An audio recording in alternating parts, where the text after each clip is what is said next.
అందరికీ నమస్కారం। ఈ రోజు మన ఛానల్లో ఈ 2025 సంవత్సరం చైత్ర మాసం ఏప్రిల్ నెలలో సంకటహర చతుర్థి ఎప్పుడు వచ్చింది, అది ఏప్రిల్ 16న లేక 17న ఎప్పుడు అని, అలాగే ఈ నెల నామం పేరేమిటో, పీఠం పేరేమిటో, పూజా సమయాలు ఏమిటో, నైవేద్యం ఏం సమర్పించాలో, అలాగే చంద్రోదయ సమయాల గురించి, కొత్తగా ప్రారంభించేవారు ఈ నెల ప్రారంభించవచ్చా లేదా అనే విషయాల గురించి పూర్తి వివరాలు ఈ వీడియో ద్వారా తెలుసుకుందాం। ఎక్కడ స్కిప్ చేయకుండా పూర్తి వీడియో చూస్తారని ఆశిస్తున్నాను। అంతకంటే ముందుగా ఇంతవరకు నా ఛానల్ సబ్స్క్రైబ్ చేసుకున్న వాళ్ళు ఉంటే సబ్స్క్రైబ్ బటన్ ప్రెస్ చేసి పక్కనే ఉన్న బెల్ ఐకాన్ ప్రెస్ చేసి అలానే ఆప్షన్ ప్రెస్ చేశారంటే నేను పెట్టే ప్రతి వీడియో నోటిఫికేషన్ ద్వారా మొదటగా చూసేయవచ్చు। ముందుగా వీడియోలోకి వెళ్ళిపోదాం। సంకష్టి అంటే కష్టకాలం నుండి విమోచన కలగటం, అంటే మనుషుల్ని కష్టాల నుండి గట్టెక్కించేది ఈ సంకట చతుర్థి వ్రతం। విఘ్నాలను తొలగించే గణపతికి అత్యంత ప్రీతిపాత్రమైన తిథులలో ప్రధానమైంది చతుర్థి తిథి। ప్రతి మాసం కృష్ణపక్షంలో అంటే పౌర్ణమి తర్వాత 3-4 రోజుల్లో చవితి వస్తుంది। ప్రదోషకాల సమయంకు అంటే సూర్యాస్తమయ సమయంలో చవితి ఎప్పుడు ఉంటుందో ఆ రోజున సంకష్టహర చవితిగా పరిగణించాలి। అయితే 2 రోజులు ప్రదోష సమయంలో చవితి ఉండడం సాధారణంగా జరగదు। ఒకవేళ ఎప్పుడైనా అలా జరిగితే 2వ రోజున సంకటహర చవితిగా గమనించాలి। ఈ సంకటహర చతుర్థి వ్రతాన్ని 3, 5, 11 లేదా 21 నెలల పాటు ఆచరిస్తారు। ఈ వ్రతాన్ని బహుళ చవితి నాడు ప్రారంభించాలి। ఈ రోజున ప్రాతకాలమే తలస్నానం చేసి ఆ తర్వాత గణపతిని పూజించాలి। 1/2 మీటర్ పొడవున్న తెలుపు లేదా ఎరుపు రంగు జాకెట్ ముక్కను తీసుకొని వినాయకుడి ముందు పెట్టి దాన్ని పసుపు కుంకుమతో అలంకరణ చేయాలి। మనస్సులోని కోరికను తలుచుకొని 3 గుప్పిళ్ళ బియ్యాన్ని గుడ్డలో వేసిన తర్వాత తమలపాకుల్లో 2 ఎండు ఖర్జూరాలు, 2 ఒక్కలు దక్షిణ పెట్టి మనసులోని కోరికను మరొకసారి తలుచుకొని మూట కట్టాలి। దీన్నే ముడుపు అంటాం। ఈ ముడుపును స్వామి ముందు పెట్టి ధూపం వెలిగించి కొబ్బరికాయ లేదా పళ్ళు స్వామికి నివేదించాలి।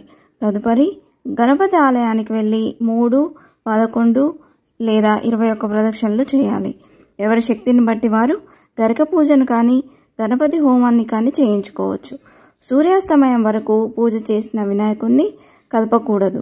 సూర్యుడు అస్తమించిన తర్వాత స్నానం చేసి దీపం వెలిగించి తిరిగి వినాయకుడికి లఘువుగా పూజ చేయాలి। ఈ 2025 సంవత్సరం చైత్ర మాసం ఏప్రిల్ నెలలో సంకష్టహర చతుర్థి ఎప్పుడు వచ్చిందో ఇప్పుడు తెలుసుకుందాం। 2025 సంవత్సరం చైత్ర మాసం ఏప్రిల్ నెలలో చవితి తిథి ఏప్రిల్ 16, 2025 బుధవారం ఉదయం 10:25 నుండి ఏప్రిల్ 17 గురువారం మధ్యాహ్నం 12:03 వరకు ఉందండి। హిందూ పంచాంగం ప్రకారం సూర్యోదయానికి ఏ తిథి అయితే ఉంటుందో ఆ రోజు ఆ తిథిగా పరిగణిస్తాం కాబట్టి చవితి తిథి ఏప్రిల్ 16 బుధవారం రోజు ఉన్నది కాబట్టి ఈ 2025 సంవత్సరం చైత్ర మాసం ఏప్రిల్ నెలలో సంకటహర చతుర్థి ఏప్రిల్ 16 బుధవారం రోజున జరుపుకోనున్నాము। ఉదయం పూజా సమయాలు ఏప్రిల్ 16 బుధవారం ఉదయం 6 గంటల నుండి 7:30 వరకు ఉందండి। ఇది కుదరని వారు ఉదయం 9:05 నుండి 11:35 లోపు పూజ అనేది ప్రారంభించుకుంటే మంచిదండి। అలాగే సాయంత్రం పూజా సమయాలు ఏప్రిల్ 16 బుధవారం సాయంత్రం 6:34 నుండి రాత్రి 9:20 వరకు ఉందండి। ఈ నెల పీఠం పేరు వినాయక పీఠంగాను ఆ గణనాథుణ్ణి ఓం వికట మహాగణపతి నమః అనే నామంతో కొలవనున్నాము। మన తెలుగు రాష్ట్రాల్లో చంద్రోదయ సమయాలు విజయవాడలో రాత్రి 9:16 హైదరాబాద్ 9:27 విశాఖపట్నం రాత్రి 9:08 బెంగళూరులో రాత్రి 9:21 ఉందండి। అలాగే అమెరికాలో ఉండే వారికి చంద్రోదయ సమయం ఏప్రిల్ 16 బుధవారం రాత్రి 11:46 ఉందండి। సంకటహర చతుర్థి రోజున గణేశునికి దర్బలను సమర్పించడం, అలాగే నైవేద్యంగా మోదకాలు లేదా లడ్డూలను సమర్పించాలి। ఇలా చేయడం వల్ల జీవితంలోని అన్ని కష్టాలు తొలగిపోతాయని నమ్ముతారు।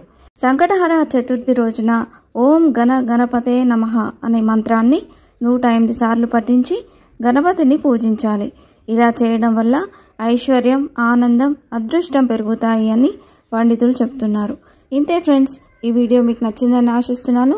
ఇలాంటి ఇంట్రెస్టింగ్ వీడియోస్ కోసం please subscribe my channel and press the bell icon. అలాగే లైక్ చేయండి, షేర్ చేయండి। మీకు ఏమైనా సందేహం ఉంటే నా కమెంట్ బాక్స్లో పోస్ట్ చేయండి. Thanks for watching.